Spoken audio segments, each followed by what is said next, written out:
Hello viewers, আসসালামু আলাইকুম। আশা করি সবাই অনেক ভালো আছো। রোমান এডিট চ্যানেলের পক্ষ থেকে সবাইকে স্বাগতম। বন্ধুরা, আজকে আমি দেখাবো ফটোশপে মাল্টিপল লেয়ার স্টক কীভাবে ক্রিয়েট করতে হয়।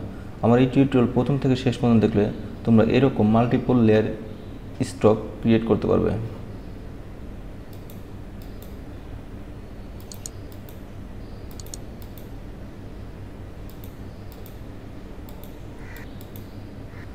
কথা না বাড়িয়ে শুরু করছি আজকের টিউটোরিয়াল। এখান থেকে ক্লোজ করে দিই। তারপর বন্ধুরা একটা ডকুমেন্ট ক্রিয়েট করতে হবে। File, new, shortcut Ctrl+N। এখান থেকে আমি পাশে দিব 1920 আর উচ্চতা দেব, হাইট দেব 1080। তারপর বন্ধুরা টুল মেনুতে এসে এই গ্রেডিয়েন্ট বারে ক্লিক করতে হবে। তারপর এখানে ডবল ক্লিক করে আমি এখান থেকে যে কোনো গ্রেডিয়েন্ট সিলেক্ট করতে পারবে। আমি এই গ্রেডিয়েন্টটা সিলেক্ট করেছি। এই গ্রেডিয়েন্টের পার্সেন্টেজটা আছে এখানে, এখানে ডবল ক্লিক করলে এখানে কালার পার্সেন্টেজ দেখাবে। সাইন আছে 79%, ম্যাজেন্ট আছে 33% এবং ইয়েলো আছে 1%। আর এখানে কালার পার্সেন্টেজ আছে সাইন 100, ম্যাজেন্টা 93, ইয়েলো 35, ব্ল্যাক 44। ওকে। তারপর এখান থেকে ওকে প্রেস করে দিলাম। তারপর মাউস চেপে যে দিকে টান দিব সেদিকে নতুন একটা গ্রেডিয়েন্ট ক্রিয়েট হয়ে যাবে।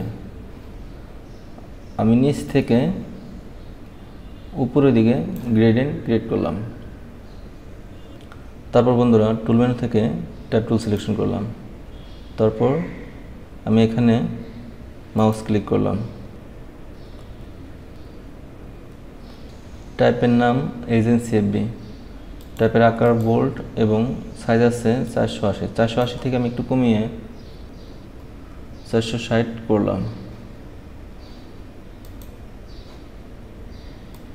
তারপর মাউস চেপে লেখাটা আমি মিডল সেন্টারে নিয়ে আসি। তারপর বন্ধুরা এখানে এসে ডাবল ক্লিক করে স্টক আমি বাড়িয়ে 32 করলাম। তারপর এখান থেকে ওকে প্রেস করলাম। তারপর বন্ধুরা এখানে এসে মাউস রাইট ক্লিক করে ডুপ্লিকেট লেয়ার, এটার নাম দিয়ে আমি স্টক 2। ওকে। স্টক 2টা আমি নিচে নিয়ে আসলাম মাউস চেপে। তারপর এখানে ডবল ক্লিক করে স্টক, তারপর এখানে ক্লিক করে এখানে ক্লিক করতে হবে। ইয়েলো কালার সিলেক্ট করে আমি ওকে প্রেস করলাম। তারপর সাইজটা আমি একটু বাড়িয়ে দিই।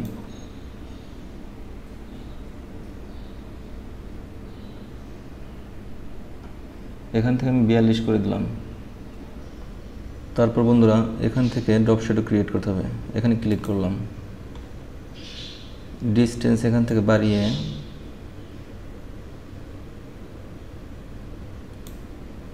73 করলাম। তারপর এখান থেকে সাইজটা একটু বাড়িয়ে 49 করলাম। তারপর এখান থেকে ওকে প্রেস করলাম। তারপর বন্ধুরা এখানে আমি লেয়ার ইফেক্ট লিখব। এর জন্য টুল মেনু থেকে টাইপ টুল সিলেকশন করলাম। তারপর এখানে আমি ক্লিক করলাম লেয়ার ইফেক্ট। তারপর এখানে ডবল ক্লিক করে লেখাটা আমি সিলেক্ট করলাম। তারপর এখান থেকে আমি টাইপের সাইজ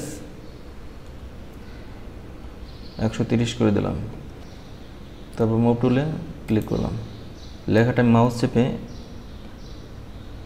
এখানে নিয়ে আসলাম। Ctrl+T দিয়ে লেখাটা সিলেক্ট করলাম। তারপর লেখাটা একটু ছোট করে দিই। শিফট অল্টার চেপে লেখাটা একটু ছোট করে দিই।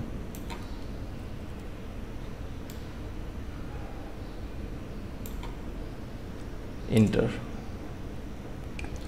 বন্ধুরা, এভাবে অতি সহজে যে কোনো লেখায় তোমরা মাল্টিপল লেয়ার স্ট্রোক ইউজ করতে পারবে। আমার এই টিউটোরিয়ালটি যদি ভালো লাগে তাহলে একটা লাইক দিবে, সেই সাথে আমার এই ভিডিওটি শেয়ার করে বন্ধুদের মাঝে ছড়িয়ে দেবে। কথা হবে নেক্সট টিউটোরিয়ালে। সে পর্যন্ত সব ভালো থেকো। আল্লাহ হাফেজ।